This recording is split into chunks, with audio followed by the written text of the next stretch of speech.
Ang nagbibigay ay patuloy na bibigyan. Sino mang mayroon ay lalong bibigyan at magkakaroon siya ng kasaganaan. Ngunit sino mang wala, pati ang nasa kanya ay kukunin.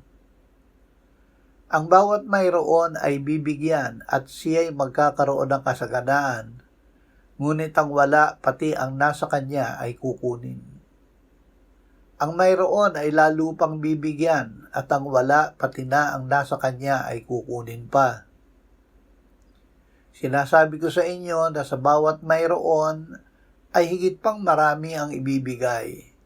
Subalit ang wala, pati ang nasa kanya ay kukunin. Ama, gawin mo kami na gaya mo na laging nagbibigay.